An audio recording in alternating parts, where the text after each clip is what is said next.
Welcome back to another episode of the Craftavore Tastes. About a week and a half since the last episode was up on the channel, so I do want to apologize to everybody for taking a little bit of a break there, but honestly, the reason is because I have been dealing with a brutal sinus infection. Got pretty sick there. So I've been dealing with a nasty little sinus infection for like the past week and a half, which basically caused me to not be able to smell or taste anything for quite some time. So a little bit hard to do beer reviews. But I'm back, feeling a lot better. Well enough that I know that I can go and crank out a review for you guys, and this one I'm pretty super stoked about. Beer that I'm going to be reviewing today is actually Marz Brewing out of Chicago, Illinois. This is Overhaze. Right on the can, it says is a Northeast IPA coming in at 6.8% ABV. Big shout out to my buddy Andrew. Thank you so much, man, for hooking me up with this can. Andrew lives in Evanston, Illinois, so he was kind enough to send me across a really nice box filled with Chicagoland goodies. So you're going to be seeing a lot of reviews coming up over the course of the next couple episodes of a lot of those Chicagoland beers and breweries. So I'm super, super excited. He actually picked this up at a local bottle shop near him. That's called Beer on Central. It's supposed to be a really super dope, unbelievable craft beer bottle shop in Evanston, Illinois. So if you live around there, go check out Beer on Central. Looks to be a really, really great, awesome place. So, as I said, Marz Brewing Overhaze, New England style IPA. Last time I was out in Chicago, it seems like the New England style haze craze has made its way firmly into the Midwest.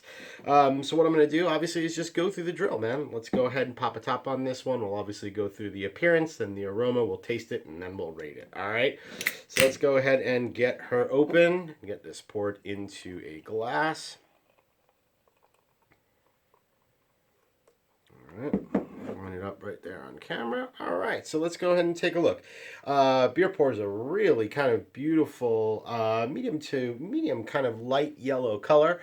Has that traditional kind of New England style haze. Again, I'm going to mention this for like the umpteenth time, but here's another kind of New England style IPA that's got some clean notes to it. Looks really awesome in the glass, maybe about a quarter finger of head there. Looks really, really gorgeous. I can smell it already, which is kind of awesome. So let me go ahead, dive my nose into it, and get an aroma. Oof, yeah, Andrew. Nice one, man. Thank you. Big notes of kind of pineapple. I'm getting kind of like that dank little like earthiness kind of going on there. Like a little bit of like herbal elements coming out of this guy. Getting a little bit of kind of orange as well, with like a little bit of like orange pulp. Not so much rind, right? Like when you smell like rinds of fruits, you kind of get that little perceived bitterness that you can get. This is a little bit like more pulpy. It's definitely a little bit more tropical, kind of fruity, a little bit more pungent. Yeah, but it's got that kind of like dank little thing going on. So like pineapple, kind of orange, with a little bit of kind of dank herbalness. Smells really, really awesome. Let's go ahead and give her a taste. Andrew, thank you so much, my friend. Cheers.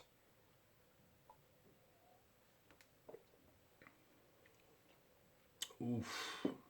It is really, really good. First thing, I'm not going to talk kind of about the tasting notes. I'm going to talk about the mouthfeel on this beer. 6.8% ABV.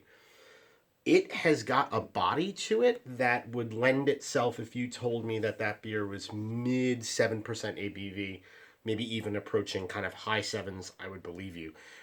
It's got a little bit of like sticky sweetness going on that really, really offers a really nice mouthfeel and body to this beer. Taste is very similar. Hold on. Yeah, taste is very, very similar to the nose. I'm getting a lot of pineapple, a little bit of bitterness there in kind of the middle of the palate. When that kind of slight bitterness kind of hits you, you get like an abundant amount of grapefruit middle of the palate. At least I do. Again, but it's kind of really kind of big pineapple forward, grapefruit in the middle of the palate, finishing just with a little bit more kind of tropical fruits.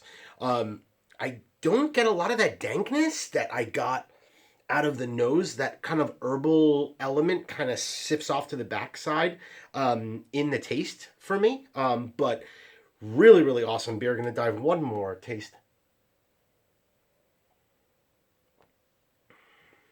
Man, that is freaking good.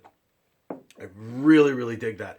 All right, so let's go ahead and give her a rating. It's my first beer that I've ever had from Marz, man. Like, I heard some things about them. I'm really super stoked, and Andrew was kind enough to send me over a can. Straight up, I'm gonna give this a 4.25. You know what? No, I'm gonna actually change that. 4.35, man. Like, this is a really, really, really well made beer. I dig it. I think they nailed the New England style IPA perfectly. I mean, obviously, for New England style IPAs, how many breweries now are doing the style so incredibly well and absolutely killing it and not even based in New England? Like, a lot, right? So it doesn't shock me that a brewery here in Chicago in the Midwest is kicking out amazing New England style IPAs. This is really, really freaking good, man. I really dig this. So definitely 4.25. Marz, I know Andrew sent me a couple other cans, so I'm hoping to dive into them as soon as I possibly can. But as I said, 4.35 caps from the Craftavore Tastes. And I hope you join me again for another episode where I drink, I review, I rate, and then I repeat. Cheers.